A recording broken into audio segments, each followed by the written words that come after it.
Hi, my name is Barry Sterling Mitchell. I produce the Sterling Net Point Power Rankings, and this is Ben and Barry on football.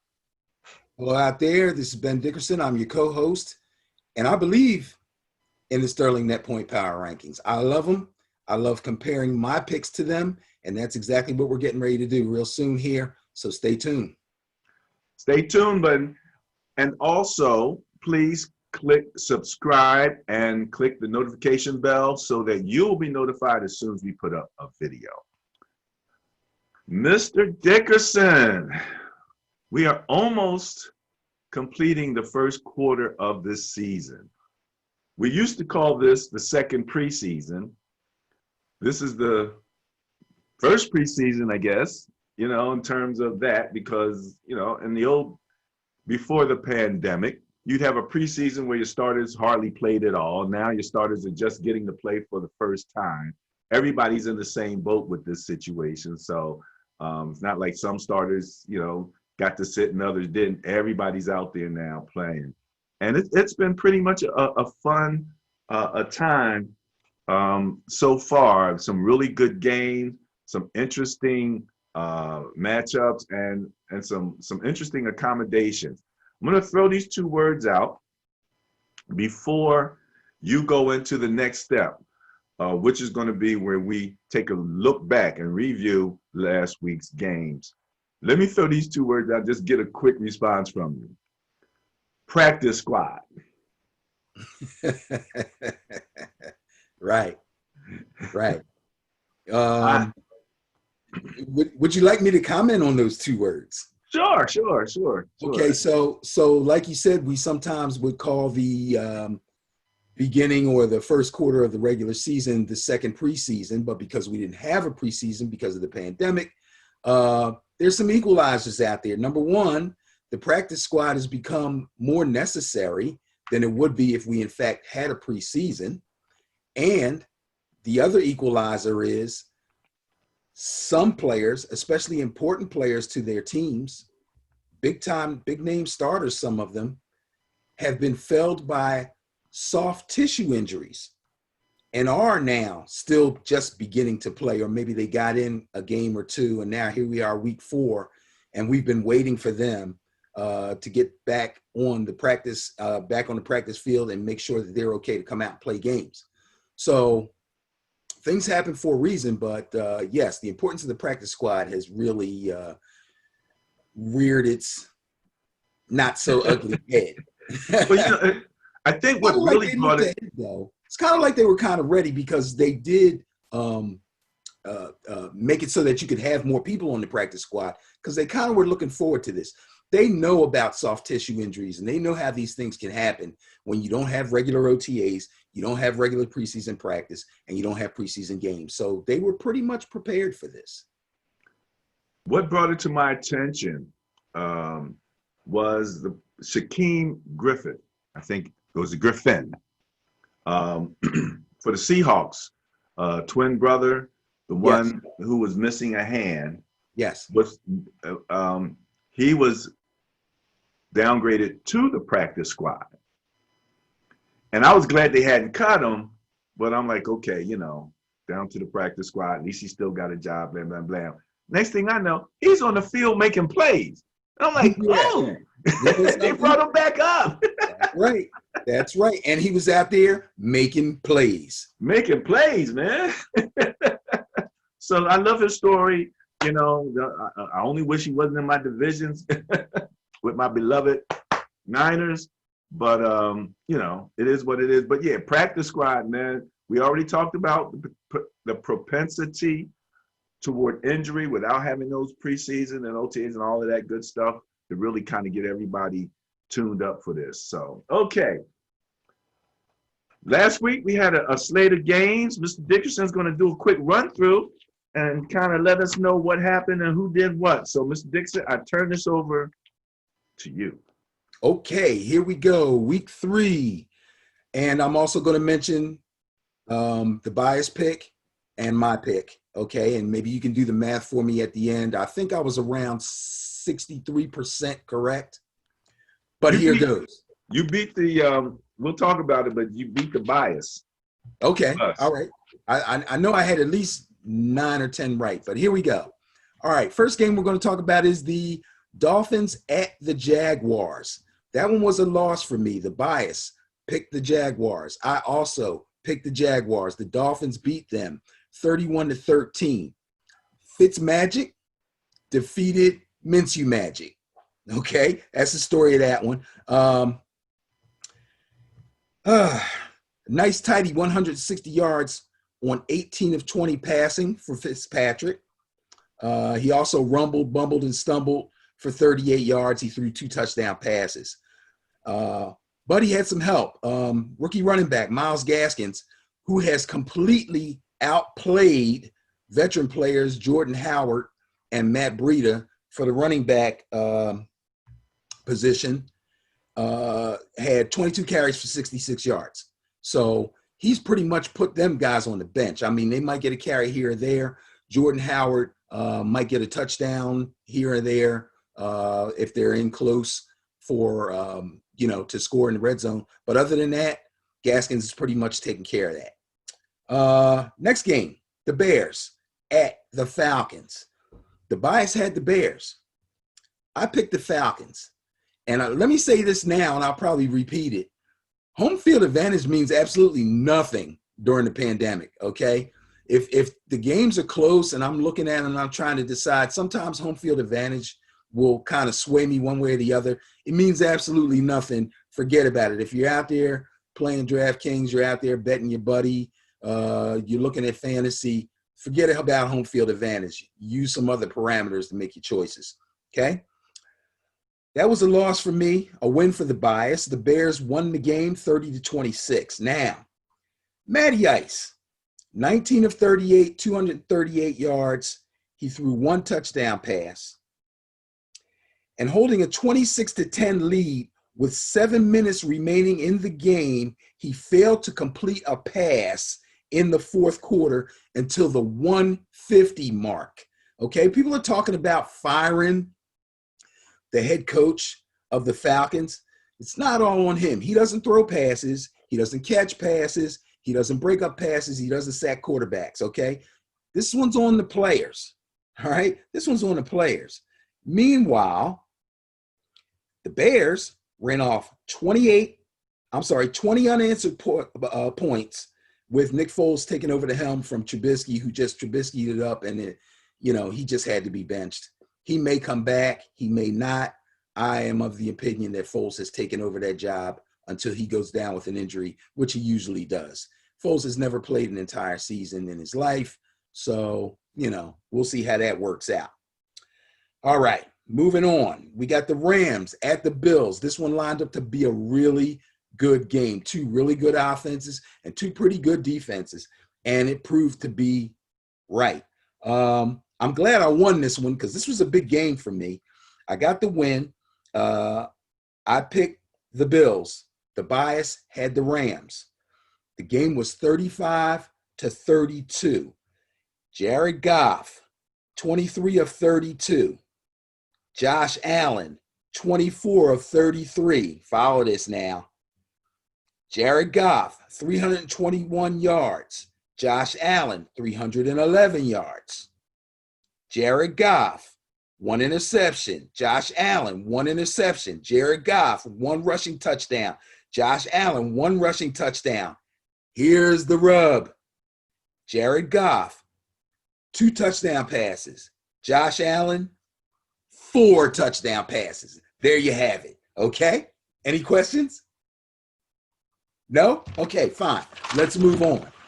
We got Washington at the Browns. I picked the Browns. The bias had the Washington team. That was a win for me. The Browns beat them 34-20. Let's face it. Right now, the best thing about the Browns is their running game. Nick Chubb carried the ball 19 times for 108 yards and 2 touchdowns. Kareem Hunt complemented that with 16 carries for 46 yards. He caught 2 passes for 18 yards, and he's also scored a touchdown. That's pretty much it for them. That's all I want to talk about. I've never been impressed with Baker Mayfield, so I won't even go there. But he did get the win. He did game manage. that's all I have to say about him. Okay. Next game, Titans at Vikings. This one was also a win for me. I and the bias picked the Titans. Both defenses took their lumps in this one. Ryan Tannehill was 23 of 37, 321 yards. Nice game for him. He didn't throw any touchdowns, though, and he did have an interception.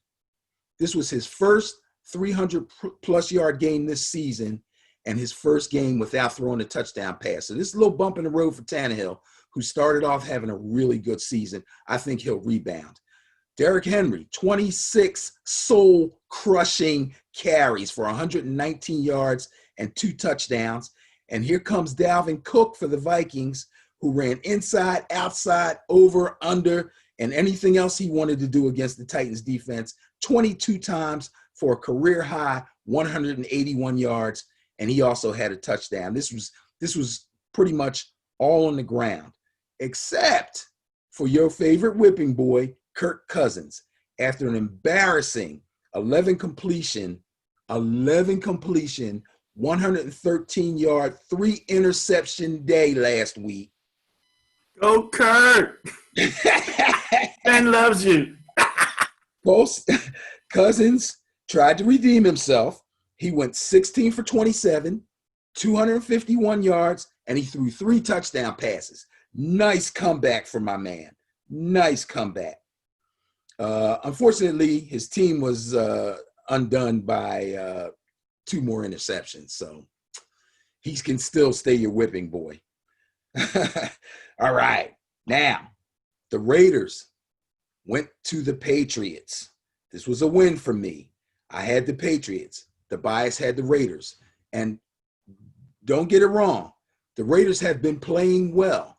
They deserved the bias, okay? But the Patriots took care of them 36-20.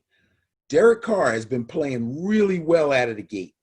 He led the Raiders to 2 wins in their first 2 games. This was another solid performance. He wasn't quite good enough against Cam, though. The Patriots, 24 for 32, 261 yards, 2 touchdowns. I'm sorry, those are Derek Carr's stats. 21 for 32, 261 yards, 2 touchdowns. Unfortunately, he fumbled twice, and one of them was recovered for a Patriots touchdown. So that was a little scoop and score there for you. Anybody that had the Patriots defense on fantasy, that's a big deal there, okay? Cam Newton had a quiet day. 17 for 28, 162 yards, 1 touchdown, 1 interception. He ran 9 times for a nice, quiet 27 yards. This one pretty much was taken care of by the ground game. Rex Burkhead scored 2 touchdowns on the ground, and Sony Michel went off for 117 yards on the ground on only 9 carries. If you're out there in fantasy, you need a running back. You might want to take a look at Burkhead for his touchdown producing and for Sony Michel because he's running really well. However, Mr. White will be back. So, be careful with that, fantasy players out there. Now, Sony Michel averaged 13 yards a carry. Yes, sir. Yes, sir. Yes, sir. And that's something to remember when you have players that are playing against the Raiders in fantasy. If you have running backs that are pretty good running backs and you're not quite sure who to play, if they're playing the Raiders, they might be able to have their way on the ground. Through the air, might not be so easy, but on the ground, that's something to think about. Now, your beloved 49ers went to MetLife to play my beloved Giants. I wasn't fooled by this one. I got the win. The bias took the Niners. I took the Niners. They won the game 36-9. No big deal. Except your backup, Nick Mullins, led the Niners to victory, going 25 of 36 for 343 yards, a touchdown. That's a really good day for Nick Mullins. Nick the Quick, baby. Nick the Quick. This guy is not bad. He's a pretty good game manager. He tossed mostly screen passes, swing passes, a lot of shallow crossing routes over the middle, but he was really good at it. Kept the chains moving. That's all you can want from your backup. Jerick McKinnon, 38 yards on 14 carries and a touchdown. He had 3 catches for another 39 yards. Again, game management, control the clock. Jeff Wilson. Now we're down. You guys are down to 1, 2, 3. This is 3 running backs who we're going to play on a normal committee. Mostert goes down. That kind of elevates Jeff Wilson to number 2. Well, he didn't disappoint. He had 12 carries for 15 yards and a touchdown, along with 3 catches for an additional 54 yards and another touchdown. So Jeff Wilson has proven himself to be reliable. That's a good thing to put in your pocket, and it's a good thing for fantasy players to take a look at if, in fact, something happens to McKinnon, although I think he did practice just the other day, so he should be well for this week's games. Coach is hearkening back to his old self. They had 10 different players catch a ball in that game. That's great. That's great. But guess what? I believe that was their game plan, and it worked well for them. They went and got the ball to just about everybody. They controlled the clock. They controlled the score. The defense didn't let the Giants get going at all. And that's exactly what you want. When you have a game like that, you can spread it around. Ayuk had a lot of those jet sweep type runs too. Yes. The only thing that worries me about Ayuk, and I had picked him up in a couple of fantasy teams that I have, but Deebo Samuel's going to be back soon. And though Ayuk kind of does the same things that Deebo does, so I don't know about his usage. But if Deebo doesn't come back this week, Kittle's back this week. But if Deebo doesn't come back this week, he'll be back next week, I'm pretty sure. So we'll have to wait and see about Ayuk's usage. Okay? I'll just throw this out. The average third down completion percentage across the league, across 3 games, is is under 50%. It's like 47, 48%. Mm-hmm. Nick Mullins was 67% on third down. 7 first downs by rushing, 19 by passing. Yeah. Nick the quick, baby. That's those screens and those swing passes, man. And you have the backs that can handle that. You know, McKinnon was probably going to be the third down back behind Mostert. And Wilson is also the third down back type of player. Okay. So now you got these 2 guys carrying the load. They can both run between the tackles. They can both get outside, and they can both catch. So instead of things being bad for you with injury, in fact, things are looking up. You know, you're discovering that you have a lot more than maybe you thought you had at the beginning of the season. So that's a wonderful thing. Again, I love your coach. I love Mr. Shanahan. I really, really do. He knows football. He knows football, and he knows personnel, and he's got a nice system, and he sticks with it. I got nothing bad to say about Shanahan. Nothing. Jordan got hurt. Tight end. Yeah, well, like I said, this guy's gotten a concussion or 2 for his entire career. Now he's got a knee, and it's a bad one. They're talking about 8 to 10 weeks. Really? Maybe I'm exaggerating. I think it's 6 to 8 weeks. Well, still in all. I didn't know it was that bad. It's not good. It's not good. It's kind of a bad injury. It's that field, man. The sticky field. Oh, will you stop with the sticky field stuff? Sticky field. Let's go to the Bengals, who showed up in Philadelphia to play the Eagles. Not a win, not a loss, but a tie. So between me and the bias, we're going to call this one a push. We won't even count this one. And I counted it, buddy. Oh, yeah. I counted it as a loss because if we would have had to come up with a net, a bias plus of 0 to match a tie. So I counted it as a loss. Okay. That's fair. The bias and I both picked the Bengals. So if the bias is going to take an L, I'll take an L on this one too. Okay. Score ended up 23-23. Game went to overtime. There's a lot of weird coaching stuff going on here. I don't even want to talk about it because I'm hearing it on the radio and on television, and I'm pretty much sick of it. But and I got a whole bunch of friends that are Eagle fans, so I'm gonna let them kick that one around. But Joe Burrow continues to impress me.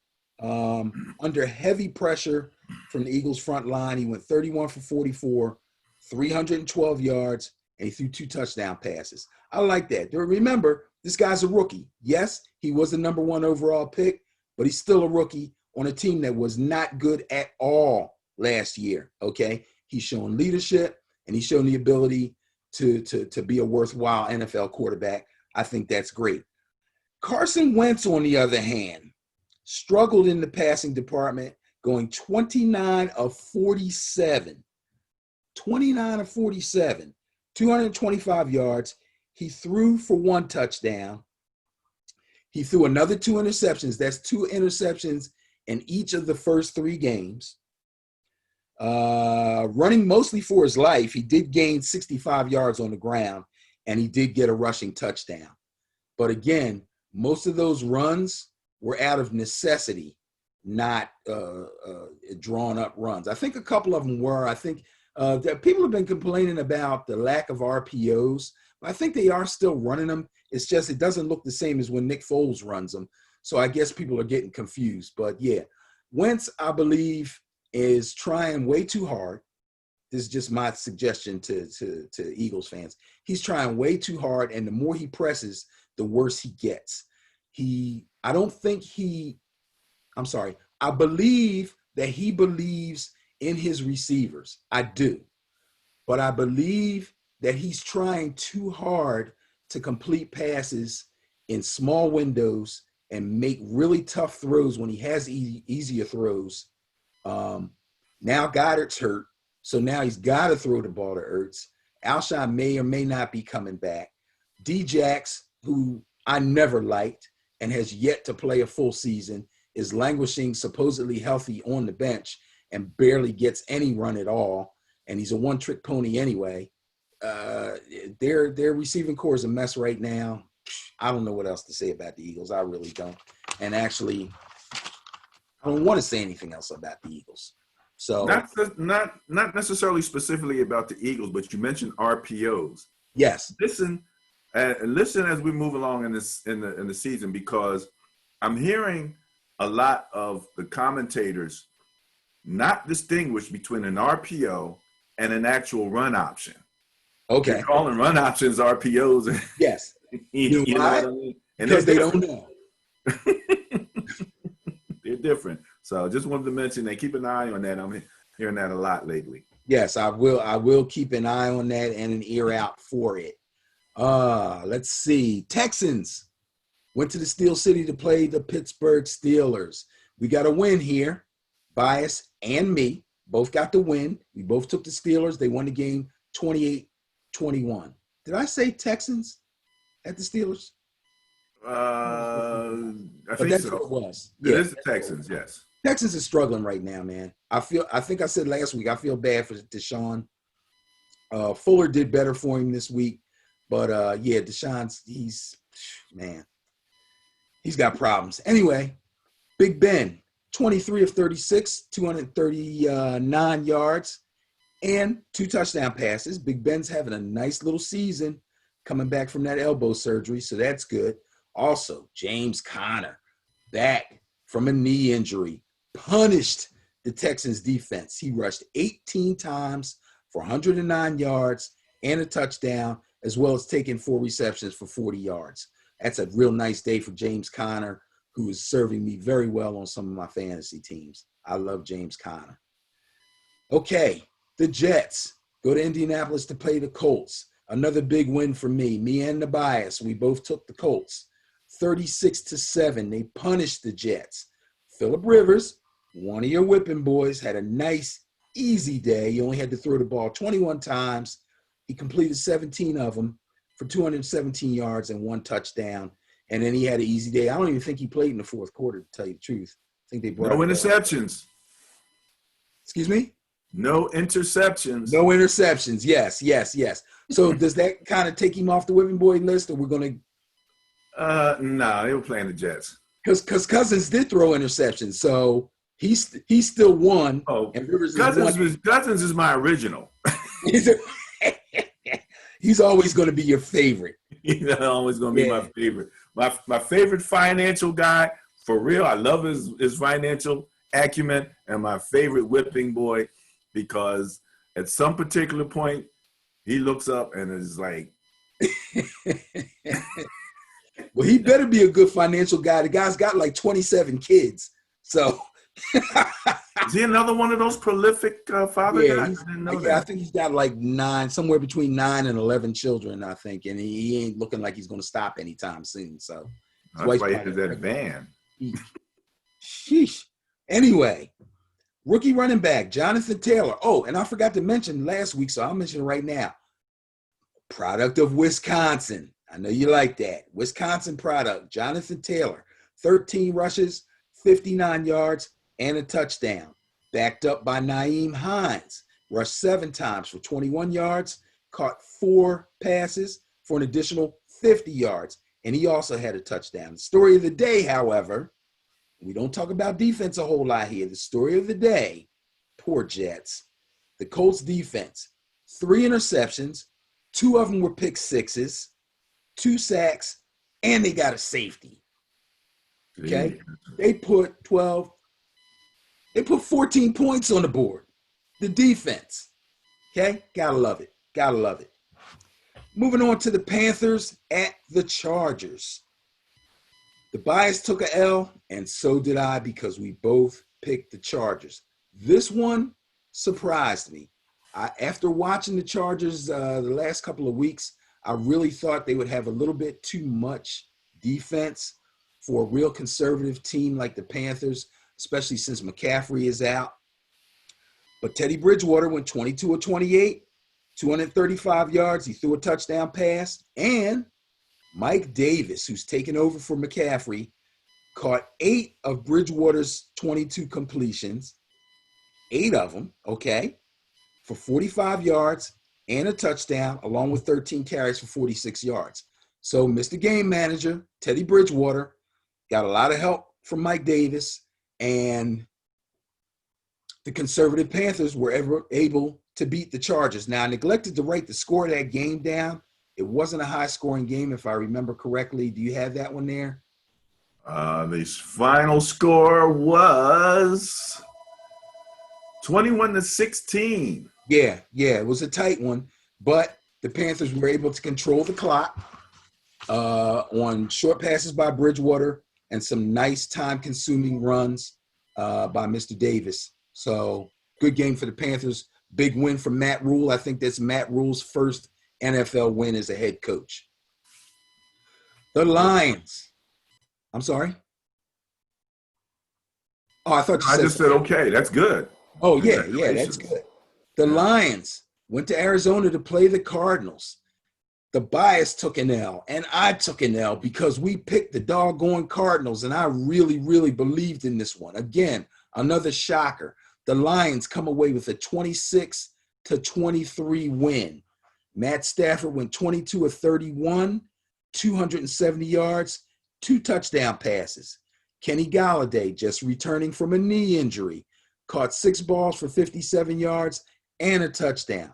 Now, the electric Mr. Kyler Murray was his usual flashy self on a run on a rushing TD, but he only ran 5 times for 29 yards total.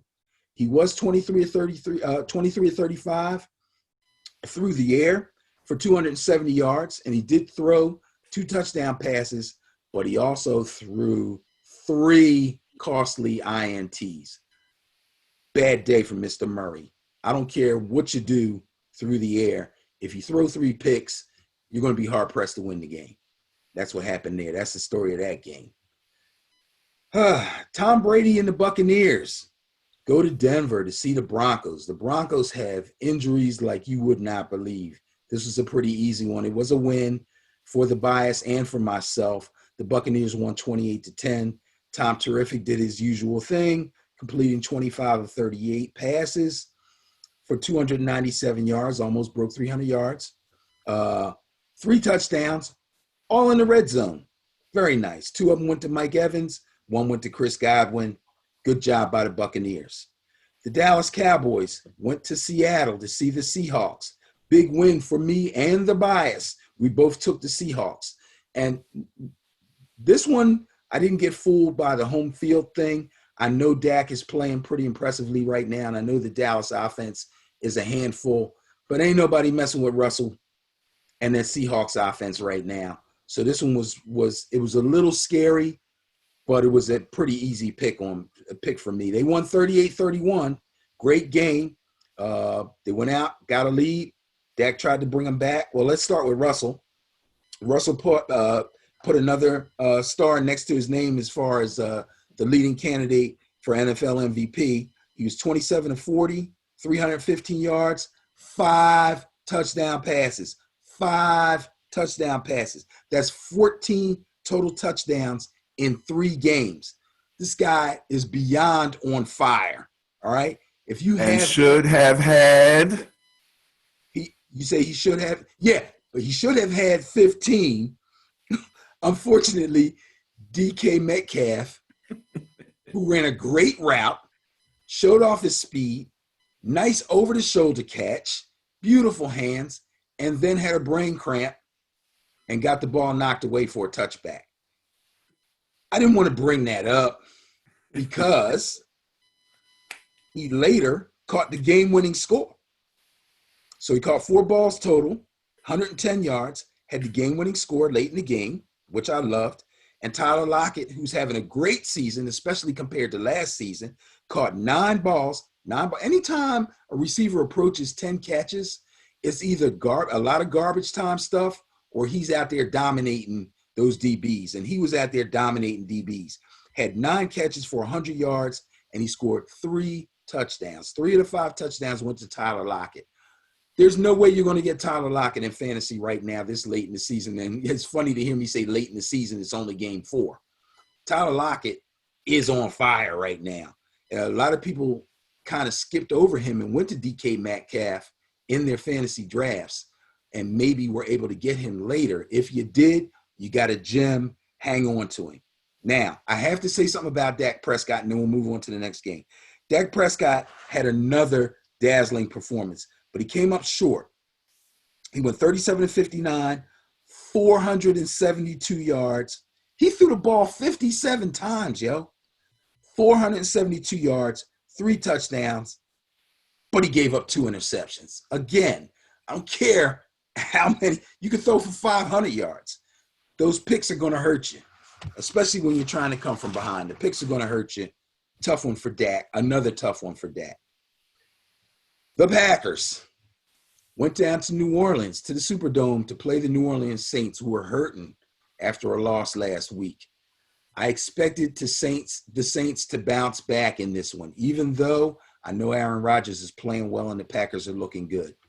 Again, this was one of my home field advantage gaffes that will not happen again, all right? I picked the Saints. The bias had the Packers. The bias won. I lost. The Packers won the game 37-30. It was a good game. Aaron Rodgers, on a night when running back Aaron Jones had a relatively tame 16 carries for 69 yards. That's really quiet for Aaron Jones. And he had 1 touchdown.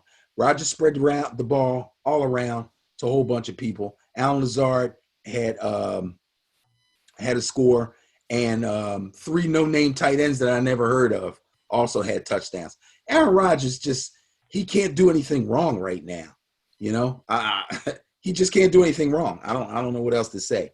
He completed 21 of 32, 283 yards, 3 touchdowns. Drew Brees started the game conservatively. Now, listen to this, because this is going to piggyback on some things that you've been saying about Drew Brees. Again, I'm still defending his arm strength, but it may be something to consider. So he started the game conservatively, only throwing 2 passes that traveled more than 10 yards. He opened it up some in the second half, but he let Alvin Kamara do most of the work as he grabbed a whopping 13 passes. 13 passes Alvin Kamara caught, and then he yacked, yards after catch, yacked his way to 139 yards and 2 touchdowns. Monster work by Alvin Kamara. At this point, Alvin Kamara by himself if he catches the ball behind the line of scrimmage, he's still getting the kind of yards you could get off an intermediate length pass. Okay? So why not use him? Nobody can cover him anyway. So it doesn't matter. But anyway, I digress. A lost fumble, a defensive pass interference by the Saints, and an unsuccessful onside kick is what I believe, and they all happened in the fourth quarter. This is what I believe spelled doom for them in that game. If any one of those things had gone the other way, there's a good chance that the Saints could have won that game. That's how close that game was, in my estimation. I don't know. What do you think about that? We watched a lot of deep passes this past weekend from a lot of different quarterbacks. You just mentioned Russell. We saw awesome. We'll talk about against the Chiefs next. You're not seeing that from your boy, especially in crunch time. And that's why when I posted that question, I wanted to see what he was going to do, if he was going to stretch the field at all. You know, I mean, I know they're giving up the underneath, but you only got 2 minutes and you're 10 points down. You got to move the ball. And yeah, but if Latavius Murray doesn't fumble early in the fourth quarter, they probably take that drive down, short passes and all, and score, and that changes the entire game. I would never argue that he is not a master of that short pass game. The only thing that I am questioning is that deeper option actually there for him? Is he actually ready to do that? I mean, you mentioned Alvin Kamara. He was targeted 14 times, okay? The next highest target was Emmanuel Sanders at 5. So he's not really going to his other people. Okay, but that doesn't mean Emmanuel Sanders is running down the field waving his arms like this 40 yards downfield, and he's like, nah, I'm not going to throw it to you. I'm going to throw it to Kamara. That's not what that means. Doesn't necessarily mean that, but the bottom line is this. If the team's dropping back, if they're giving you that space, okay, you have to take you're throwing screens to Kamara, that means potentially you could have at least a good 10, 15-yard shot down there, and I wasn't seeing that. And because let's face it, that could have been also part of their offensive scheme, because I'm sure that the coach is sitting there seeing the same thing I'm seeing, you know. But the main thing is they did go downfield in the fourth quarter when they were trying to come back. And that after the 2-minute thing, he didn't do much of that, you know. But long story short, he threw to Traquan Smith and he threw to Emmanuel Sanders on upside type intermediate throws in the middle of the field. Okay, we'll continue to follow this. My whole thing is they're not doing it not because of his arm. That's my thing. It's either game flow or it's game plan, okay? But it's not because he can't throw the ball long. When Mike Thomas comes back this week, and he practiced yesterday, when Mike Thomas comes back, maybe we'll see something different. Okay? Well, but I don't think this is it'll be downfield 10 to 15 yards now instead of okay. So guess what? But for Michael do great things with that, and they can still be effective to some degree. He is a master of this. Sean Payton is calling the plays. Drew Brees doesn't call his own plays. Sean Payton is calling his plays. This is their strength. This is what he wants to do with the team as it is right now. Okay. They're not a long ball team. When have they ever been a long ball team, Keith? We've already agreed that he mainly likes to throw short. There's no doubt about it. My thing was about the eye. What I was saying in terms of when you see certain quarterbacks throw the ball and you see it come out of their hand, it comes out in a certain way. You know what I mean? Now, Mahomes is a little different. You know, some balls seem to just jet out of somebody's hands. His is so smooth that it doesn't look like it's going far, but it's going 40, 50 yards. You know what I mean? So some guys, it looks a little different. In terms of just what I see from Drew, it made me question it a year or two ago, and people are questioning it en masse at this particular point. So we shall see. But go ahead. All right. Since you mentioned the eyes, I want to say one more thing and then we're going to move on. When you're trying to judge, and we're not professionals, we're not NFL scouts, okay? So when we're trying to judge arm strength specifically, and I'm going to do this and I want you to do this too. What you want to look for is the deep outs, deep comeback routes on the sidelines, and those tight window throws in the middle of the field where the ball travels 20 yards or more. Let's try to observe what kind of zip is on those passes, and that'll tell you a lot about his arm strength. Cool? No doubt. Okay. I'm with you. Specifically. Now, oh man, whew, man, this one really had me fooled. And again, I kind of leaned on the home field advantage thing, which I will not do anymore. And I'm saying this over and over again, so you slap my hand when I do it again in the future, okay? This one was a loss for me and for the bias. We both took the Ravens. What was I thinking?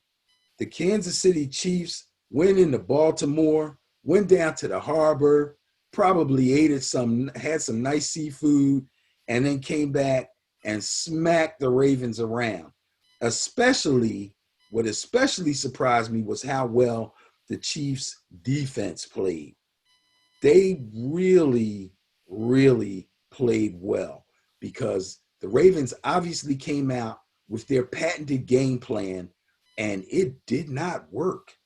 They've been hammering other teams with the run, with Lamar scrambling, with options using Lamar, and then those pinpoint passes to the tight end, up the seam, in the middle, and then they bomb you with Marquise Brown.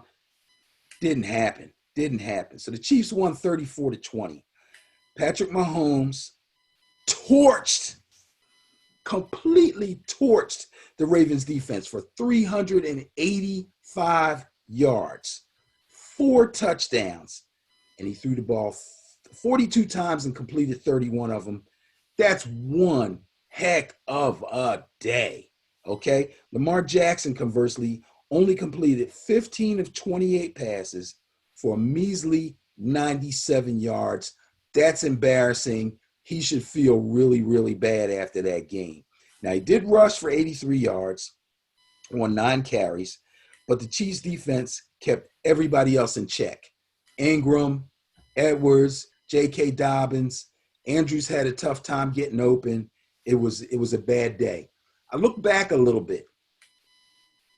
The Kansas City defensive coordinator, who used to be the defensive coordinator for the New York Giants back in the day, Steve Spagnuolo, seems to have a little mojo over the Ravens. So if you get a chance, look back at some previous Kansas City and Baltimore games, and you'll see what I mean. But nobody else can figure out the Ravens offense as simple as it seems. But Steve Spagnuolo seems to have their number. Can I say this? Yes. On social media, I posted at the very beginning of the game that Lamar Jackson seemed a bit too hyped, that they were running too much, too fast early on in the game. He never really seemed like he got into a passing groove. It was almost like they, maybe that was their game plan. You just, start running. But at some point, you got to see the field. And I just didn't feel like he was seeing the field as a passer, and he was just taking off way too soon. And I wasn't liking it from the get. It didn't feel right because we've been commending him on his passing. I was looking forward to him coming out and threatening that defense with the pass because I felt like that would have opened up the run. And it did for Mahomes in many cases, and you look up third down efficiency for the Ravens, they were 3 for 9 for 33%. Chiefs were 10 for 13 for 77% on Wow. third down. Wow. You know, that's Yeah. when you need to run. You get what you got to get when you need to get it. That's what he did. It was almost like the brain trust, and we talk about that, of the Chiefs was if you rate them 5 out of 5, the Ravens were 4 or 3 out of 5 on that particular day. I just did not think they had it. And last but not least, when I was looking at the Ravens, the difference between what the Ravens seem to be doing and what the Chiefs seem to be doing in terms of when they run a play, the Ravens will run a complex play that is a complex play fully through its execution. The Chiefs run a complex play that's really just window dressing on a basic play. So they'll have what's the really fast young guy that they have, wide receiver. He'll be running around in the backfield. You think he's in the darn Canadian League the way he's running back forth back there. They got people going everywhere, but they turn around and hand the ball and it's a dive play. Remember we said that even in the temptation play in the Super Bowl, they did all of that swinging around and all of that movement, and then turn around and hand the ball up the middle. So, right. So for the Ravens, it was complicated plays for complicated plays, but for the Chiefs, it seemed like a complicated looking play that really was a much more fundamental play. And that their ability to do some things relative to confusing you was amazing. We'll talk about one play. I think I put this up on our Facebook page that really got some attention, and it led to the touchdown by the tackle eligible guy. But what they did to set that up, we'll talk about in our commentary. So I'll let that go with that. So what you got? That's it. I'm done. That's it. Rounds out. That was some good Monday Night Football, though. I mean, what you said about the Chiefs. We're going to talk about their defense in the next segment when we do the Sterling net point power rankings, baby. Going to do the rankings. We're talking about net points. We're talking about points for, points against, and our favorite tie, turnover differential, and where everybody ranks in terms of that. So we're ready to make a move. I'm going to set this thing up, and we're going to look at, first off, the bottom 30 of the 32 teams. So that's 17 through 32. Now, we're going to come back. I'm going to go back and forth a little bit between the top half and the bottom half here.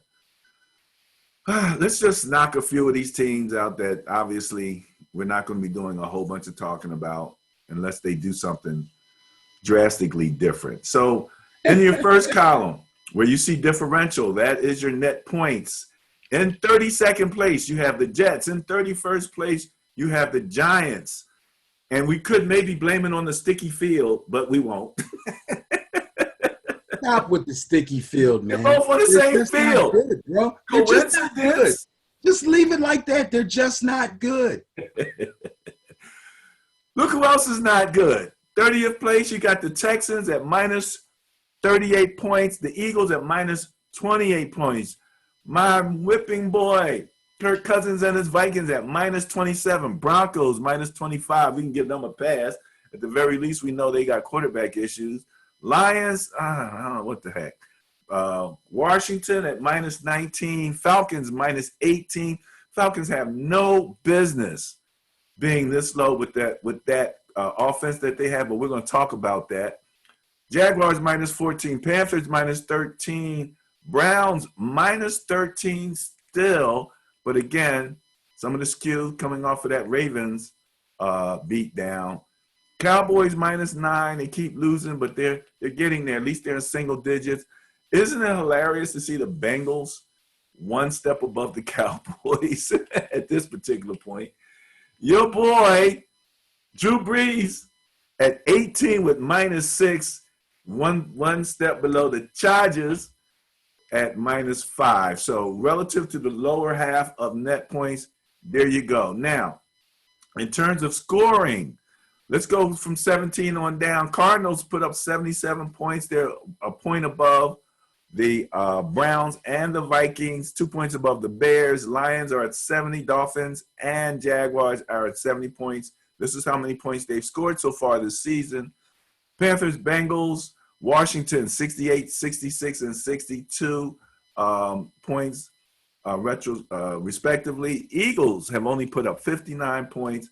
Texans are even. What is Deshaun? They're not even scoring more than the Eagles. That kind of blows my mind. Chargers, Broncos, Giants, and Jets. Okay, that rounds out your bottom 4 or 5. In terms of defense, since we're at the bottom, now we know why the Falcons are where they are. And it will stand out in further contrast when we get to the top half. But to be giving up the most points in the league at 108, that's ridiculous. And what the heck is going on with the Vikings? I thought the Vikings had a better defense at the very least. How much of that? Wait a minute. Kirk Cousins threw how many interceptions? I think he had 3. 3? Well, that don't help your defense at all. And if it helps contribute to your points against, no doubt about it. Look who else is down in the bottom 3. The boys. You wonder what's going on. I don't know how much you expect Dak to do, but if you're giving up 97 points, if you're 30th in points given up in the league, you're going to lose out of games. Texans, Jets, Saints, again. What's going on? This looks like the Saints situation that they had in previous years past, and we talked about that. Lions at 92, Raiders at 90. Thought the Raiders defense might be a little bit better. Browns at 88. Eagles, 23, giving up 87 points.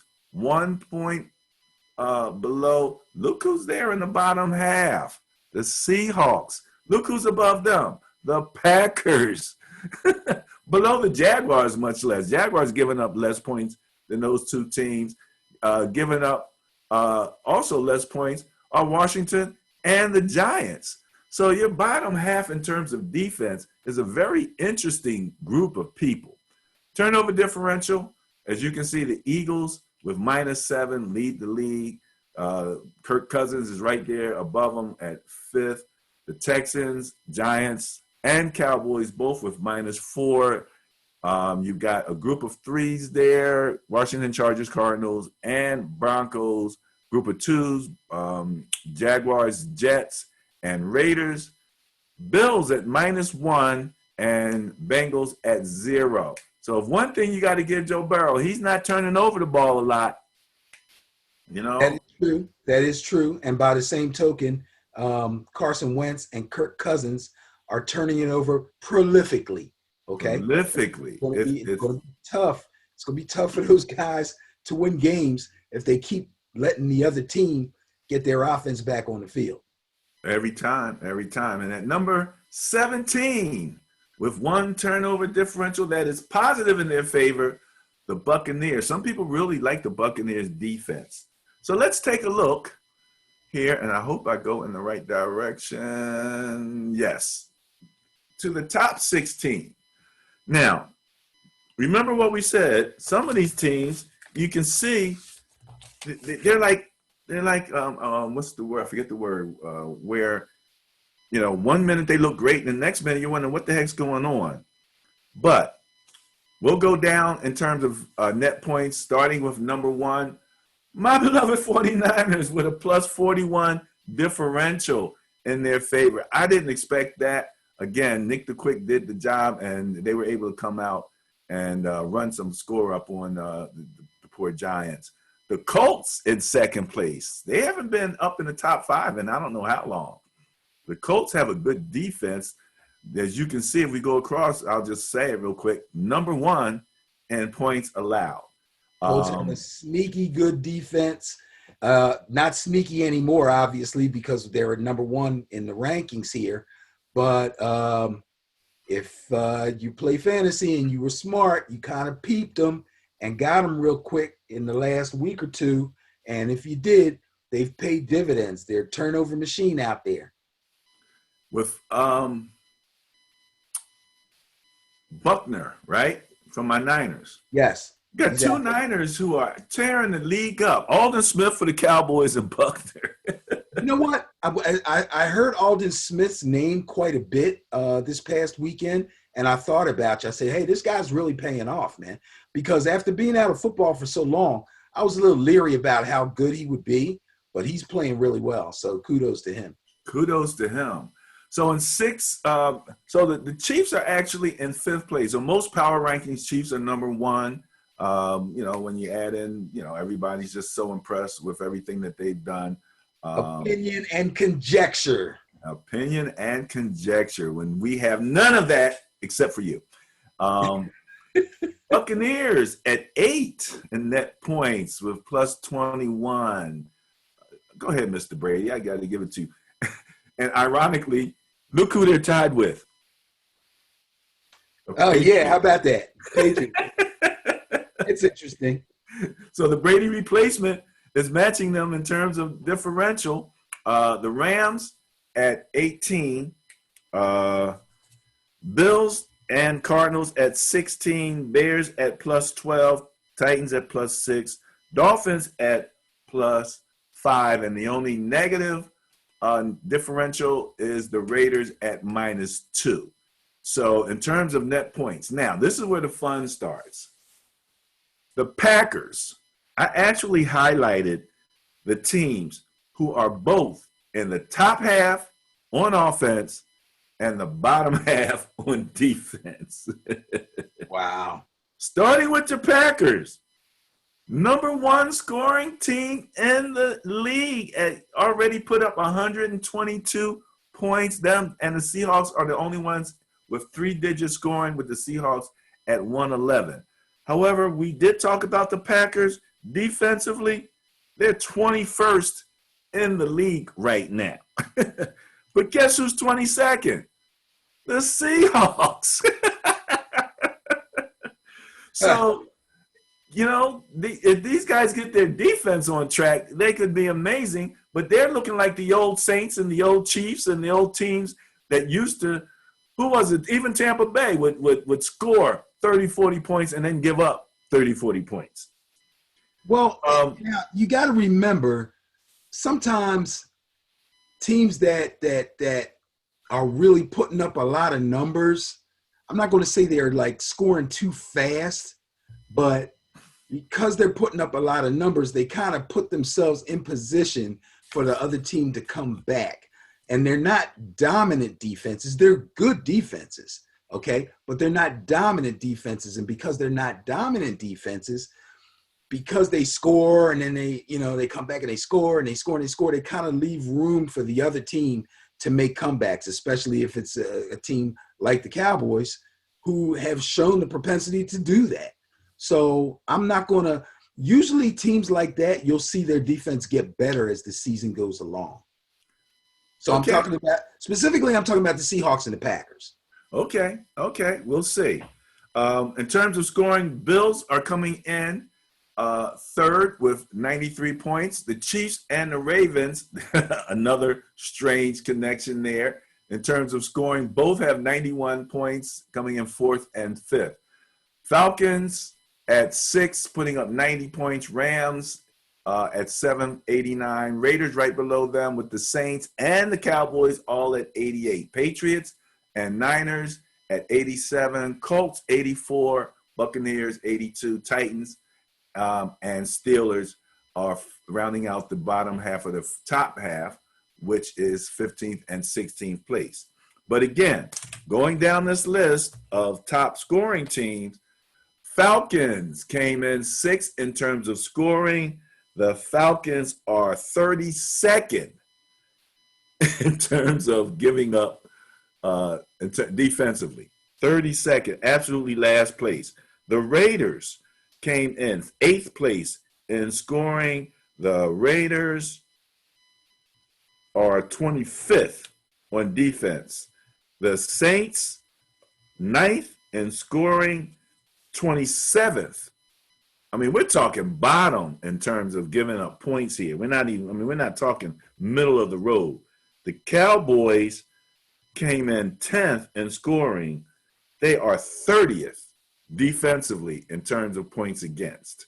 So you've got some wide swings between these teams that have prolific defenses, and maybe they are scoring too fast or something. But until if they don't get that together, they're not going to be able to go as far as they would like to go. Some Right. teams, like the Bills, for example, Bills are third in scoring. They're 16th. They're in the top half. I'll give it to them. The Chiefs are fourth in scoring. They are sixth in defense. Okay. So my point is that the better teams will prove themselves to be the better teams by maintaining their scoring prowess and having their defense play better, and you'll see their points against numbers get better. I believe the Packers will do that. I believe the Seahawks will do that. Right now, the Colts have a really nice balance, okay? Right now, the 49ers are ranked higher in points against than they are in scoring, even though they're scoring pretty well. They got a lot of injuries, and they're playing with a backup quarterback, but they're still able to maintain a top 10 points for situation. So those are top teams. They will continue to be top teams, and you will see the Niners, for instance, offense pick up while the defense maintains, and you will see the Packers and the Seahawks defenses pick up while their offenses maintain. And if the Colts can keep Rivers healthy and continue to play well defensively like they've been doing, you will see their balance pretty much stay the same. All those teams I just mentioned, if they're not in the top 10 now, they will be. And I think they already are. Yeah, Colts are there. Packers are there. Seahawks are there. Yeah, sure. 49ers are there. Every team I mentioned is there. I expect them to stay there. The last part of it we didn't cover, I'll just mention real quick, and that's our friend Todd. Turnover differential. Kudos to the Titans for first place with +5. Patriots are always there, aren't they?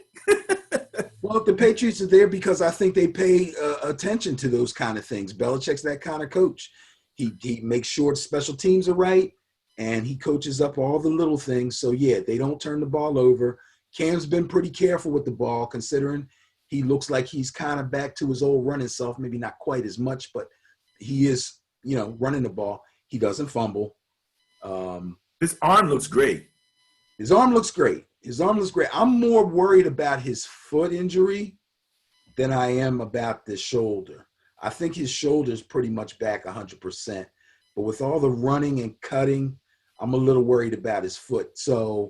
But so far, so good.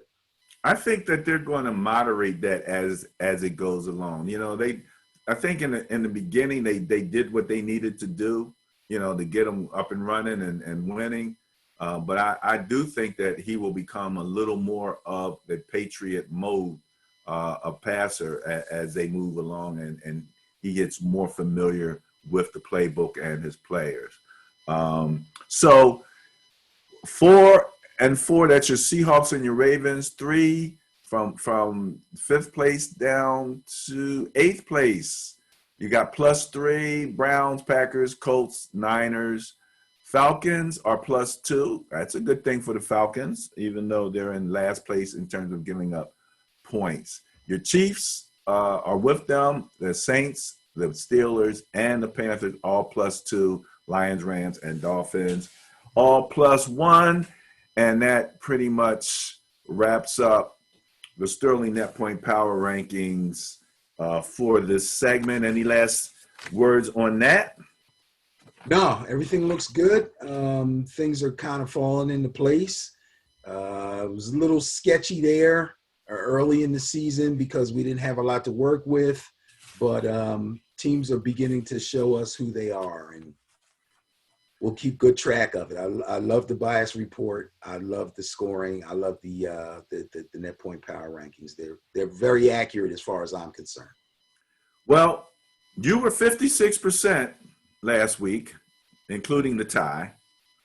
The net point rankings were 50%. So you beat the bias. You beat the net point rankings or the bias last week, rather. The bias I'm happy plus. I beat the bias, but it should have been worse. But I've learned my lesson about home field advantage. Trust me. I've learned my lesson because most of those games that I lost were like, I could go either way. And I kind of let that be the determining factor. I will not make that mistake again. Hopefully. When I looked at the first 3 games and averaged it out year to date, the bias plus is 62.6% correct. That's good. That's good. That's good. You know, nobody can argue with that. Nobody can argue with that. Okay, get ready to move on to the next segment, the bias plus report. All right, Benny, we're getting ready to do the bias plus report. Let me remind everybody, the bias plus report is based on the Sterling net point power rankings.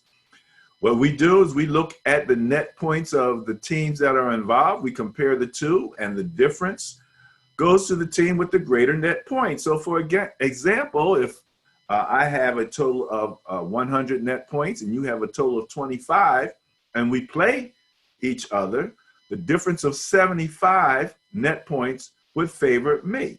So again, it provides a baseline of understanding based on what the teams have actually done, takes out any conjecture and opinion that we might have. And so let's get ready to get started with the bias plus report for week 4 in the NFL 2020 season. And we're going to start off with the Thursday night game, Broncos at Jets. Bias plus score 31 favors the Broncos.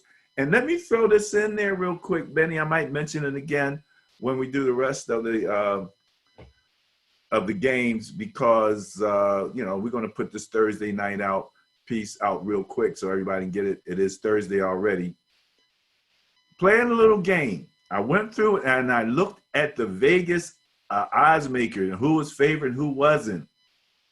Out of the 16 games that we have bias plus reports on, we only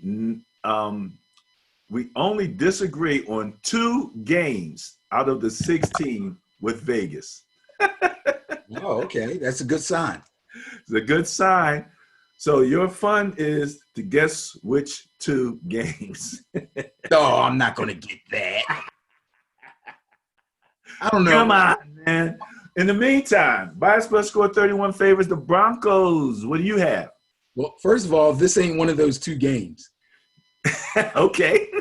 Am I right so far? That's correct. Yes, you are. Okay. So this is a tough one. And I know people are not happy with the slate of games that the NFL has put up for Thursday nights. But this one could be interesting. Problem here is the Broncos are down to their 3rd string quarterback. They were already starting with a second-year guy. They came back after Drew Lock got hurt with Driscoll. And Driscoll kind of surprised a little bit. He was a little better than I thought he would, but he's been around for a while. But now he's injured. So now we're coming with somebody by the name of Rippon, and I don't know if he's related to the Rippon that used to play for the Washington team that used to need to change their name but has done so. No, actually, they haven't done so, but that's a whole nother conversation.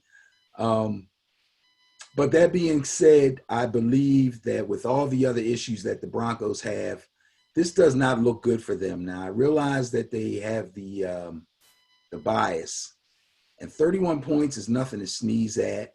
About 10 points a game on average. Their defense hasn't faltered as badly as I believe folks thought that it would. But, man, I got to go with the Jets on this one. I got to go with the Jets on this one. There's just too many injuries for the Broncos. I'm not going to take the home field advantage into account. I think it means basically nothing in these COVID times. But I believe that the Jets have enough offense to keep the Broncos on their heels, I'm going to go with the Jets. Well, if you think about maturity of quarterback, right there, it would favor the Jets, and probably the thing that screwed the Jets up a little bit in this was again playing my Niners. We ran up the score a little bit, so they have a little bit of a skew going against them. So Ben's going with the Jets versus the Broncos, who had a bias plus in their favor of 31. Okay, next up, Colts, Bears. Colts, Bears are next up here. Colts are at the Bears. Bias plus score of 30 favors the Colts. This is a matchup. You got Nick Foles facing his old offensive coordinator in this game, and you got the Colts coming in with the top defense in the league in terms of points. Colts at number 1, and the Colts are what?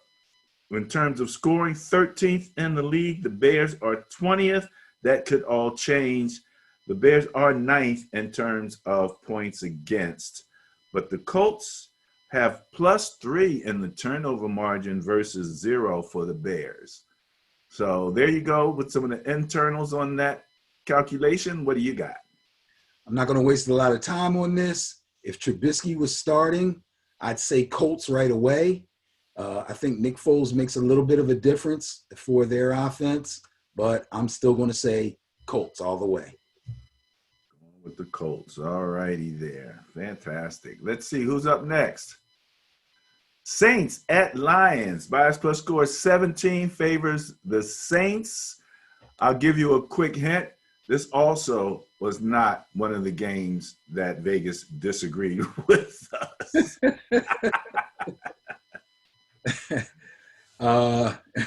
Yeah, I'm going to take the Saints on this one. I'm going to go with the bias. Drew Brees, excuse me. I'm sorry. Drew Brees has shown me enough that I don't think the Lions defense is going to be able to handle their short pass, grinded out type of offense.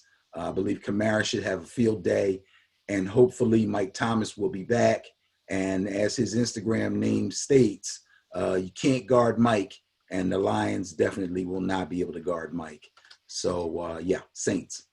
Saints. All righty. Here we go. Next up, Cardinals at Panthers. Bias plus score 24 favors the Cardinals here. So we got old Teddy B and versus Kyler Murray.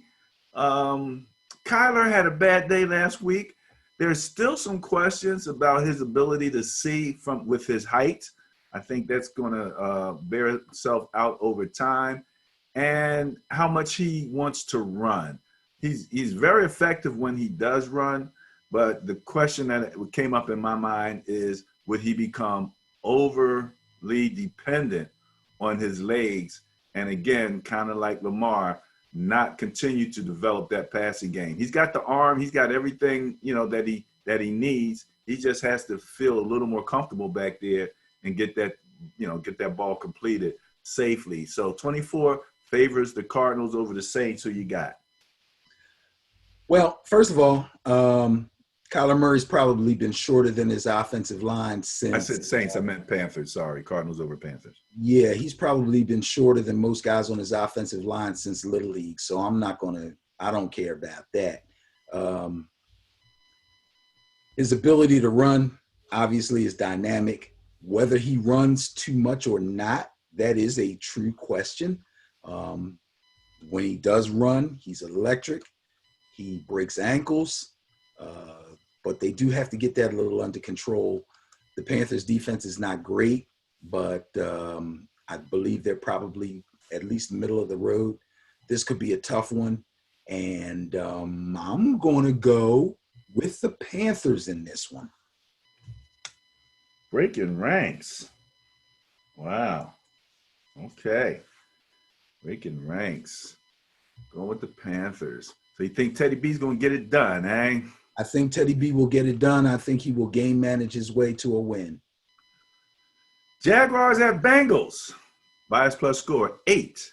One of the smaller bias plus scores of the weekend. Not the smallest, but it favors the Bengals.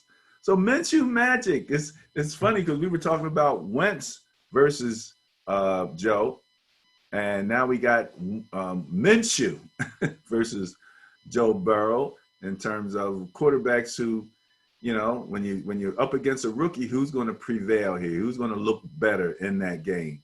Bias plus score of 8 favors the Bengals. Wow. This is a tough one, too. I believe the Jags are probably reeling a bit after Miami really handed them their heads. The Bengals defense is nothing to write home about, that's for sure. And I believe his first name is James Robinson, has proven himself to be a viable running back for the Jaguars. The Bengals are not good against the run. This is one that if Minshew has a decent game, they should win. But I'm having a little man crush on Joe Burrow, so I'm going to go with Joe Burrow on this one. I'm picking the Bengals. Going with the bias. All right. Not bad. All right. Duly noted. Duly noted. Next up, I'm looking forward to this game. This is the smallest bias plus of the weekend at just 3. And it's favoring the Browns. But then again, you know, the Browns, they're both in the negative. What happened here? Let's see something. Browns minus 13. Oh, you know what turned this? The turnover differential. Net points was actually in the Cowboys' favor. However, the Cowboys are -4 in turnover differential, and the Browns are +3. So that 7-point difference swung it over to the Browns. So net point wise, it would have been the Cowboys. They were -9 versus -13 for the Browns. But that turnover differential swung it back toward the Browns, and that's going to be. I mean, you got a serious running game there with the Browns. You got a team that looks like they're starting to feel each other out a little bit. What do you think about this? With the net point rankings, I know you said the Cowboys were minus whatever and the Browns were minus whatever, but tell me this. What place are the Cowboys in as far as net points are concerned? The net points, 20th. They are 20th overall in net points. And guess where the Browns are? That's where the Browns are. No, and where are the Cowboys are 20th. The Browns are 21st. Okay. The Cowboys are 20th and the Browns are 21st. Yeah.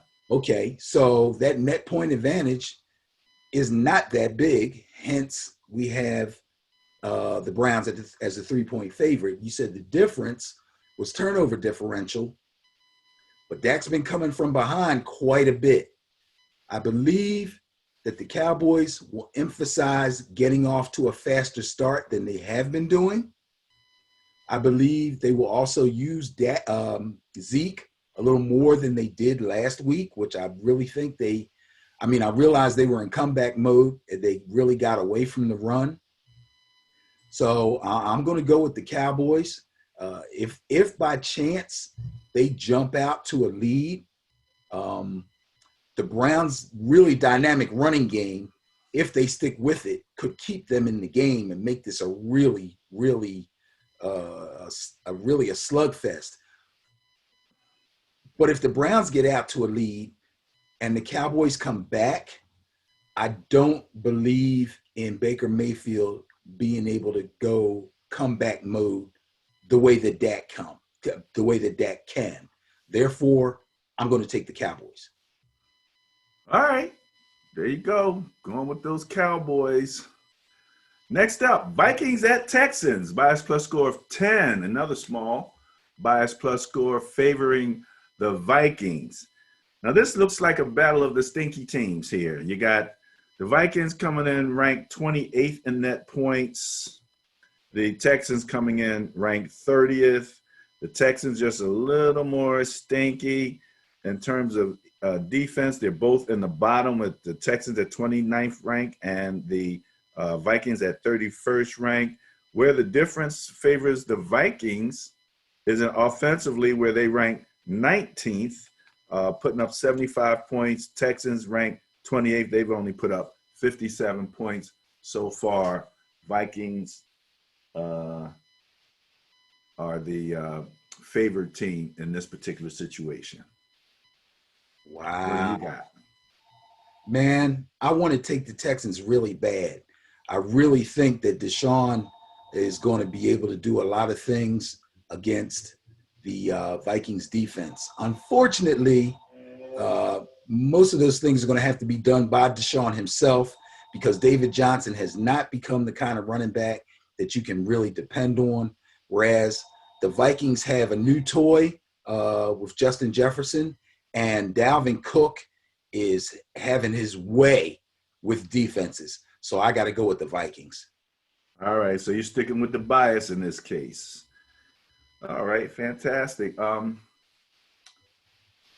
Next up,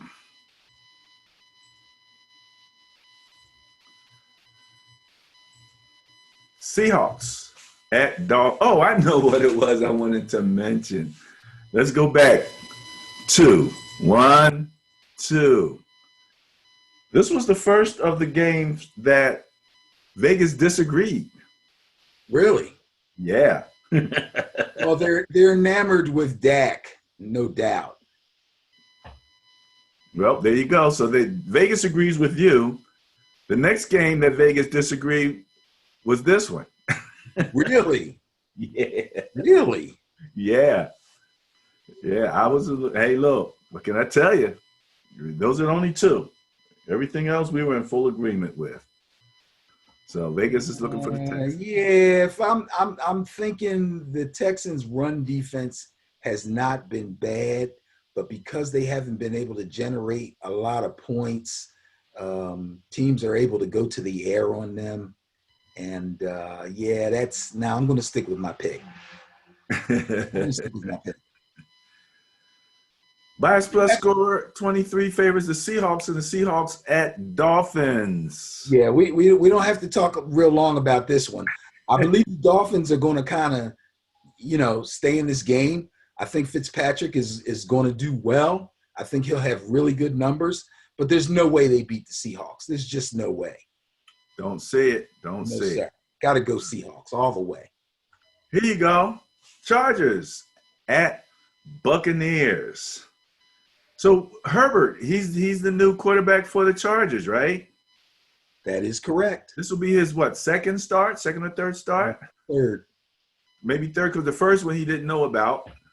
Then he did know about it last week, and so this will be his third. Okay, bias plus score 30 favors Tom Brady and the Buccaneers. I heard somebody say it that way. It sounded like a singing group to me. Tom Brady and the Buccaneers. Yes. So the Buccaneers are the favorites in this game. Boy, I tell you, that Chargers defense is a little tougher than a lot of folks may think. 30-point bias plus, though. Woo. Brady's kind of. That you mentioned the defense is the Chargers defense, again, ranked 4th in terms of points given up with 57. Buccaneers are ranked 7th. They've only given up 61 points. Right. The Buccaneers defense is pretty good, actually. Biggest difference, again, offensive. Again, Chargers are 29th. Buccaneers are 14th. Now, what may hurt the Buccaneers is that Chris Godwin is injured again, and he's doubtful for this game. Their defense is pretty good, though, and Herbert's still new on the scene. Boy, oh, boy. I'm going to go with the Buccaneers on this one. I'm going to stick with the bias. I think Brady's kind of hitting his stride. He's getting a little bit more comfortable with Bruce Arians' offense. I'm going to go with the Buccaneers. All right, there you go. Sticking with the bias. All right, this is and I'm going to ask you to give me some feedback on what you might think is the intriguing game of the week. I've been trying to write my articles on the intriguing game of the week. That's pretty much the only one I've had time for. I haven't had time to write anything on the other ones, but I am trying to get that out. So whatever game you think might be the intriguing game of the week. Now the next one, it could be that, but I think at the very least I'm going to call it the slobber knocker game of the week. I like that. We haven't used slobber knocker in a while. That's good. Yeah. Steelers at Titans. Steelers traveling. Now, one of these games, it's not the Steelers games. Who is it that had the infection? Was it the Titans? No, it is this game. It's the Titans. So this game might actually happen later, maybe Tuesday or something like that. Have they made any decisions on this yet? This is a little perplexing now. This is what I heard lately. 2 more Titans players came up positive. They are all asymptomatic. The game was somewhat slated for Tuesday. However, if you look at your fantasy lineups and you have Steelers or Titans, they're showing the game is being postponed, and the projected points for those players says 0. It's a little scary for me fantasy-wise. I'm going to need to watch one of the fantasy programs to see exactly how they're going to handle this. But as of right now, the game is supposed to go on. It's supposed to go on Tuesday night and will count for this week's scoring. Why they took their projections down, I'm not exactly sure. However, well, let me interrupt you one moment. 4 hours ago, Steelers-Titan game postponed until later this season. Until later this season? It was likely to be played next Monday or Tuesday. It says the news that the Steelers-Tennessee game was being postponed came with qualifier that it was likely to be played next Monday or Tuesday. That changed on Thursday morning. The NFL moved the game to later this season, the league said in a release. Oh, that's huge. That's huge for fantasy. Oh my goodness. I'm glad you told me that. Now I gotta go run back and pull Derrick Henry and pull Juju and pull Big Ben and oh my goodness. Okay. Helping those fantasy people out. That's what I love to do. Help fantasy people. Yeah, those guys are going to have to be replaced for this weekend's games. I'm telling you that there's going to be a lot of scrambling, man. It's going to be a lot of scrambling. Well, so if the game is going to be postponed until later this season, then we shouldn't be picking this game, should we? I'm going to say no. We're going to move on to the next game then. Okay. At this particular point, because hey, look, it ain't happening. Even though this is the slobber knocker game, it'll just have to be a little later in the schedule. Okay. Ravens at the Washington team. Bias plus score 61 favors the Ravens. Sounds like a get-right game to me. Especially with Chase, what's his name? Young. Say it again? Young. Chase Young, thank you. I understand he's injured. Yeah, he's got a groin injury. I don't know if he's out or doubtful. It depends on his practice schedule this week. I haven't seen anything yet, but assuming that he won't be there, even if he is there, I don't think it's going to make much of a difference. The Ravens should run these guys into the ground. This one could be ugly. Yeah, this is a get-right game for the Ravens. All right. Could this be a get-right game? I'm just joking. I'm just joking. I don't even know why. I don't even know why I'm going there like that. That's cruel. I'm sorry. I was going to say, could this be a get-right game for the Giants? Come on, man. This is awful, man. I realize your team is way better than mine, I never have anything but good things to say about the 49ers. Yeah, all true. That's Very true. probably because there's nothing bad to say about them. But, you know, Hey, look, I got love for you, squad. Who's a bigger Saquon fan than we are? My that's whole one family. player, man. I'm talking about your team. But that's neither here nor there. There's no way this is a get-right game. Jared Goff is getting hot. Jared Goff is looking good. Everybody loves Jared Goff. All the fantasy predictors love Jared Goff.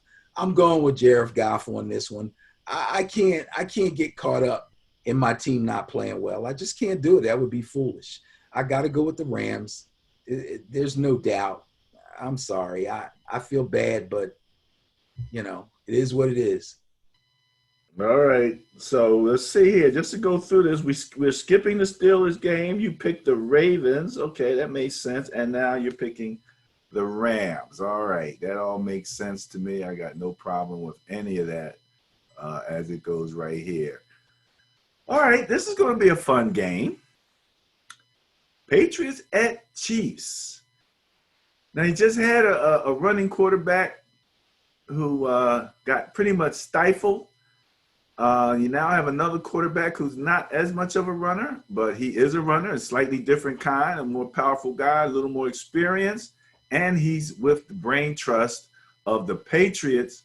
So you got the brain trust of the Patriots versus the brain trust of the Chiefs, and we're looking at a measly bias plus score of 8. 8, let me see, 9 divided by 3 would be an average of 3 points per game. So it's less than that. So this should be a fun game. Patriots at Chiefs. Who you got? I think this will be a fun game too. I think that Cam will have more success than Lamar did. I really believe that, like I said earlier, Spagnuolo kind of has the Ravens' number. I believe that the Patriots watch that game and will stay away from some of the things that kind of did Lamar in and use Cam a little bit more wisely. Now, here's the crazy thing. Everybody loves the Chiefs. Even people that hate the Chiefs love the Chiefs. If I pick the Chiefs, it's the safe pick. If I don't pick the Chiefs and they win, I look like a fool. But if I pick the Patriots and they win this game, I look like a genius. I like to look like a genius. I'm picking the Patriots. And I make this a candidate for intriguing game. Intriguing game of the week. Okay. Yes, not bad, not bad. I like the ones with the small scores because you know, there's a lot of drama there. So okay, we'll take a look at that. You are going with the Patriots. Yes, sir. Yes, sir. Going with Cam. Cam over Mahomes. Cam. Whoa. If Cam beats Mahomes, could this have an impact on his potential contract? Will everybody be talking about how much they're paying Cam? You got a $1 million quarterback just beat a $500 million quarterback. Well, I'll tell you, I don't know if Cam's making any money off of his clothing line because I can't imagine anybody I know wearing any of that stuff that he wears. So he's got cash flow from other things, but yeah, sure. If he wins this game, absolutely it should have something to do with his contract. Just the way he's played so far, I would say they got to be thinking about, you know, giving him some more money next year. But I like Cam. I always like Cam. If he gets through this season healthy, yeah, he's going to be looking at some serious dough, you know. And the Patriots are going to have to make a decision. You don't need to pay him or let him go. They only got the 1-year contract, right? Yeah, that's it. So, all right, who's up next? Let's see now. This is fun. We're rolling through this. Bills. You know why I always say it like that? Because of Kill Bill.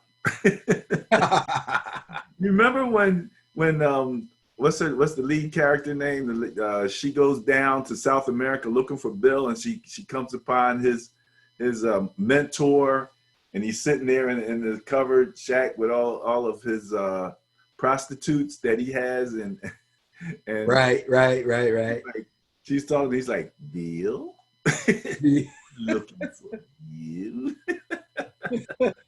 Bills at Raiders. Bias Plus scored 19 favors. Bill. Who you got? I know who you got because you love these guys. I love the Bills. I'm going to pick the Bills, but I must say this. Derek Carr has been very impressive this year. Waller's having a great season. Jacobs is having a great season. But I don't think that the Raiders defense is going to be able to handle Josh Allen. He's playing with confidence. He's showing a lot more accuracy. His running game is doing really well. And the Bills defense, although they haven't been really stunning the opposition, they've had some games that have gotten into some high scores. I think they'll be able to do just enough to hold the Raiders down. And I don't think the Raiders defense will be able to do enough to hold the Bills offense down. So I'm going with the Bills.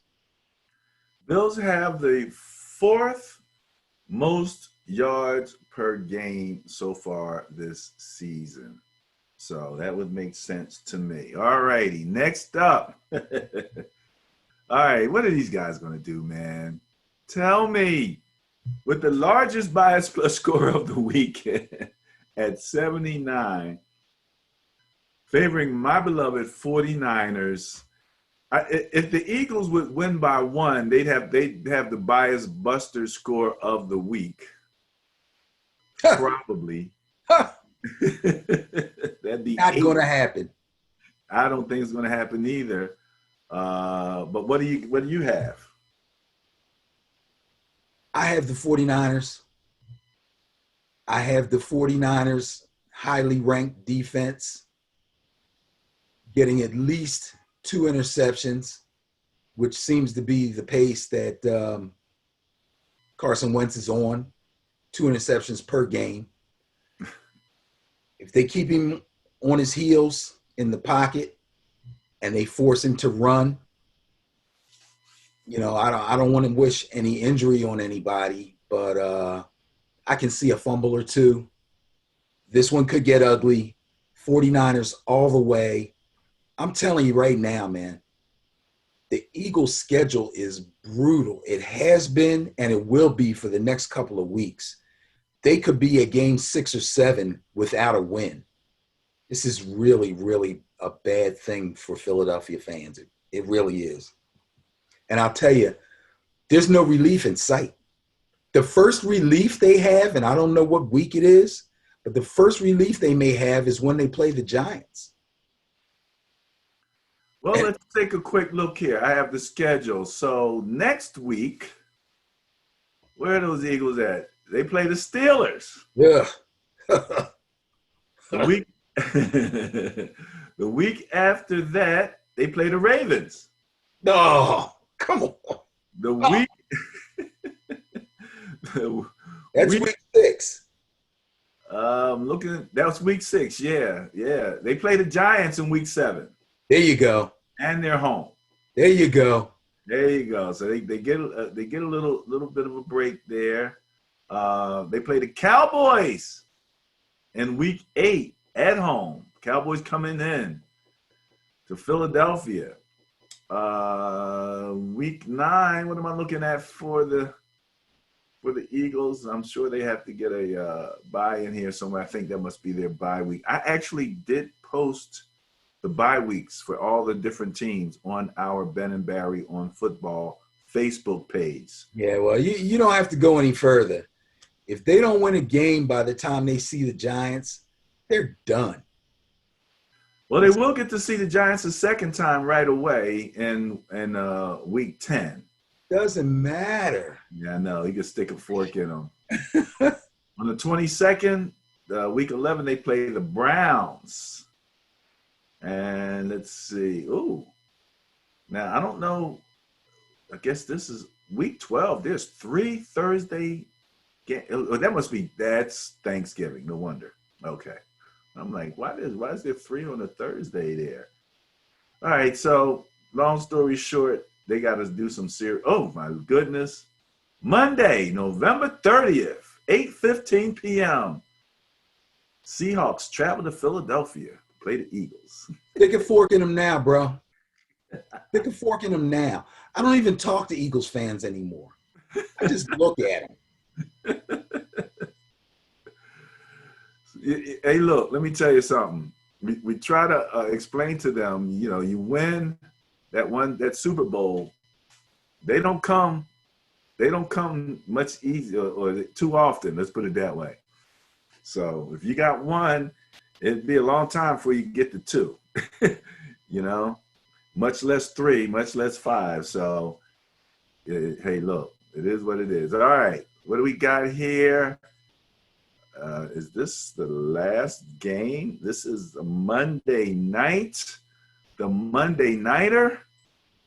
What are you doing when the Falcons go into Lambeau Field, where the Packers have a bias plus score of 56 favoring those guys?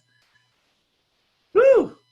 This could be a shootout. So you got both teams that have fantastic offenses. We're looking at the Falcons with the sixth best scoring offense, the Packers with the first scoring offense. That's Packers with 122 points, Falcons with 90. What's that, like 32-point difference favoring? And then you go over to defense, and the Falcons are last in the league, but the Packers are 21st in the league. So, you know, Falcons should be able to score some points. Should be a score fest. What do you have on this? They should be able to score some points. I don't know if it'll be a scoring fest, but they should be able to score some points. But 21st in points against and 32nd in points against is actually pretty big. I got to go Packers. Plus, it might be cold up there. You know, I know I said I wasn't going to go with home field, but the weather's going to show up. Might not be no fans, but the weather's going to show up. So, yeah, I'm taking the Packers. Taking the Packers. Okay, I got you duly noted. And that would wrap up this week's Bias Plus report for the NFL Week 4 2020. All right, that was pretty much fun, Ben. Woo! Okay. Okay, so for anyone who has followed Ben and Barry on football, once we get through the hardcore numbers, we go to our commentary. Generally, the subject matter that we discuss is found on our Facebook page for Ben and Barry on football. So come join us, open up the page, and you can get your comments in before we even get our comments in. So let's start out here. Ben, I had to repost this tweet from your boy RG3. It's not black versus white. It's everyone versus racism. And I agreed with that. I think that that is about where it stands. Did you get a chance to watch the debates? The presidential debate? We really going to talk about this, bro? Not a lot. But the question did come up in the debate where they challenged the president to denounce white supremacy, and he fumbled all around the place and never actually did it. So this particular tweet, to me, takes on an additional meaning, some additional truthfulness when it comes down to it. And I thought, well, hey, look, you know,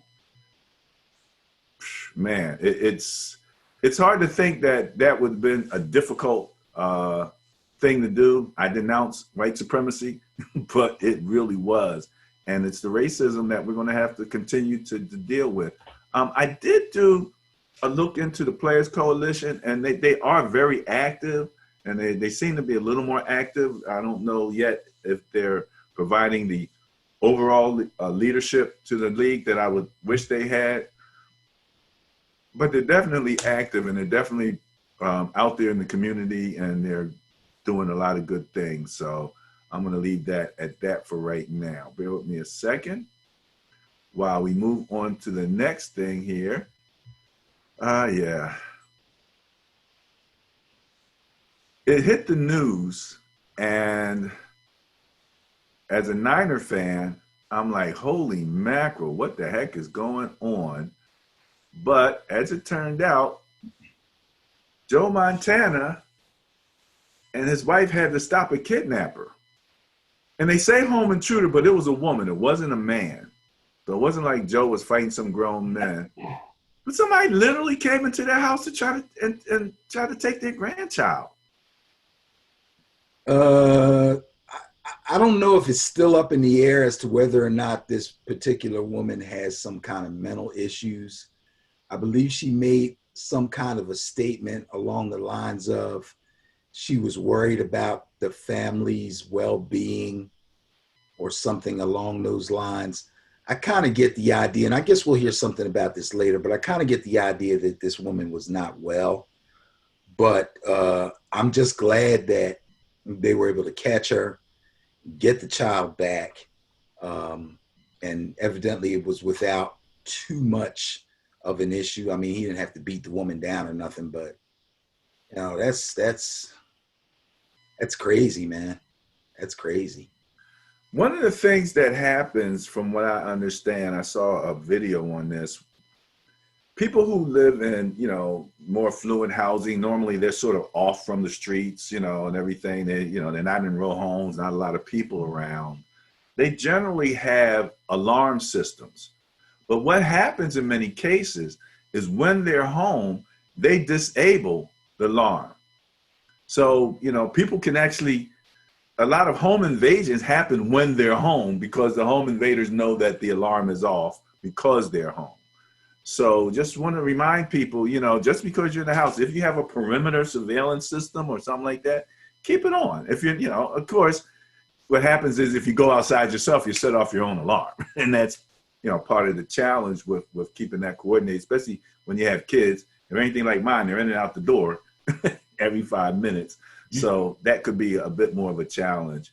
But I'm so glad, you know, again, that everyone was safe. And I'm especially glad that it wasn't some kind of organized crime thing, you know? Right. That made it even worse. Ben, don't know if you saw this or not.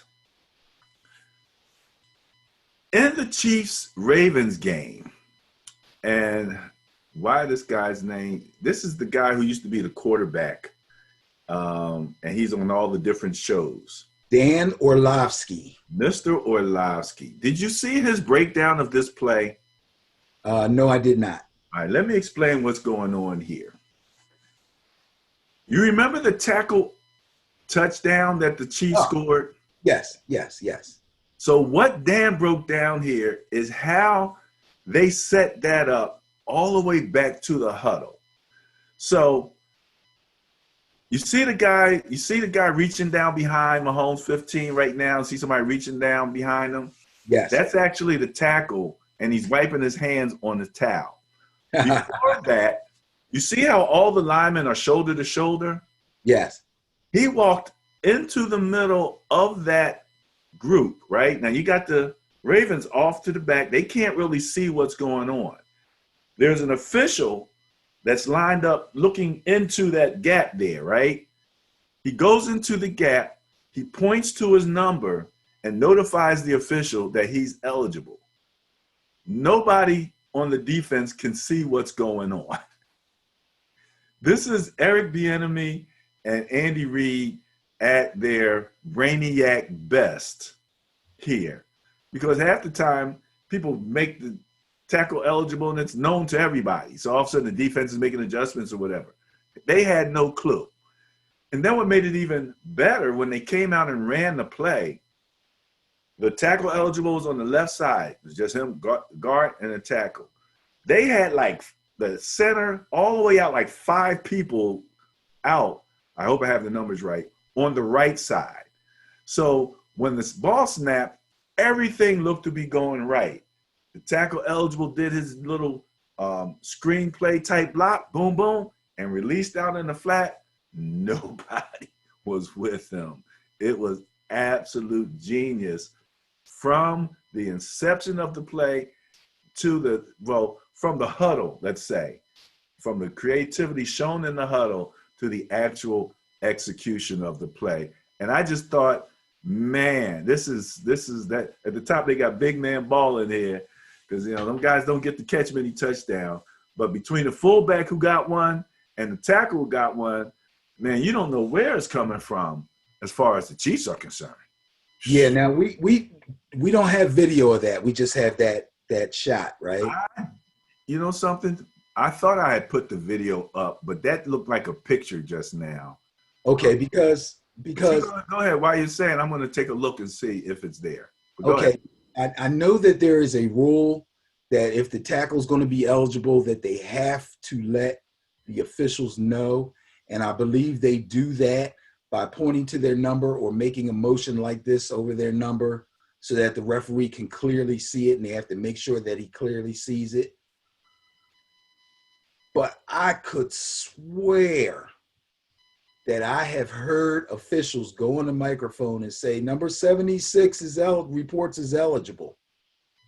I believe the rule states that if you are eligible, you must let the referee know, and then the referee is supposed to let the other team know. I could be wrong. And that's why I'm asking if we have video so we can hear if he actually made it clear, because teams do that all the time. If they're in close, they'll send in a tackle eligible, but they won't run a tackle eligible play. They'll send it in and let them know he's tackle eligible so as not to be charged with an illegal formation, but still have their jumbo blocking line. But the main thing that you're saying, though, is that, are you saying that the defense is supposed to be notified? Yes. Okay. There was nothing, and I looked at he went on 2 or 3 shows and showed that same scenario. And it was nothing that I remember seeing where the ref let the defense know at all. Okay. I'm not 100% on that. We can take come back and double check on that. It doesn't really matter though, because teams send an extra tight end or an extra offensive tackle in all the time when they're inside the 5 for extra blocking. It's just that when they line up, that guy has to put himself in a position as if he were an extra tight end. Therefore, he has to say, I'm an eligible receiver, but he never goes out. So that happens all the time. Yeah, they still fooled him, but even if the referee had let the Ravens know that this guy, this offensive tackle is eligible, doesn't necessarily mean, oh, we need to cover him, because teams do that all the time. Okay. Now, I'm looking here back in 2015. I do see some different things in the search, but because it's now 2020, I'm not going to use any of this information. So we'll take a look at that. Maybe if I find some information, I'll post it on our Facebook page. And if the refs were wrong, then that would be what do you call it? When a scoop. That would be a Ben and Barry on football scoop, that the refs didn't do everything that they were supposed to do for the Ravens. Because I saw nothing where the ref advised the defense at all. As a matter of fact, on that side of the field where he was, all the Ravens had were 2 defensive linemen. So they had no coverage over there at all. As a matter of fact, he mentioned also Watson, the receiver for the Chiefs, was not lined up on the line of scrimmage. He was a step back. So that helped in the formation to make sure that that tackle eligible was just that, because he wasn't. I think if Watson had been up on the line of scrimmage, then he would not have been eligible to come out. So there was at least 2 indicators that there was something going on, but one was in the formation, and the other, you wouldn't have seen that indicator because they effectively hid that guy from. And let's face it, think about it this way. If the ref is going to let the defense know anyway, why hide it? Well, they're not hiding it. They did hide it. That's what I'm telling you. They lined up that huddle in such a way that he was able to walk up. He didn't come out of the huddle. He stayed within the huddle and did what he needed to do to let the ref know that he was eligible. Then he backed up into the huddle, wiped his hands, and they came out to the line of scrimmage. Okay, well, that would only be to disguise it up to the last minute. I just took a look here. The announcement of tackle eligible is made using the referee's microphone so that spectators and the opposing team can hear. The eligibility is in effect for only one play. The report to the referee must be repeated before every play in which the offense plans to make the player eligible. So they do have to do that. What is the date that you're reading on that? Is there a date on that? Date. I don't have a date. That's not a rule that would have been in effect, and then they changed it. Well, yeah, you never know. But long story short, I don't remember that happening at all. I don't remember the ref making any type of announcement at all. Okay, so if the ref didn't make an announcement, then he was wrong, and the Ravens should have been jumping up and down. Because it's called deception. You can't, that's illegal deception. You can't do that. All right, again, we'll confirm it. Send me that link, and I'll make sure it gets put up after we vet it.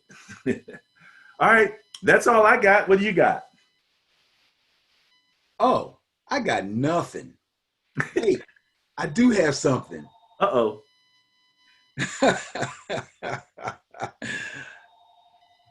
Go Knowles.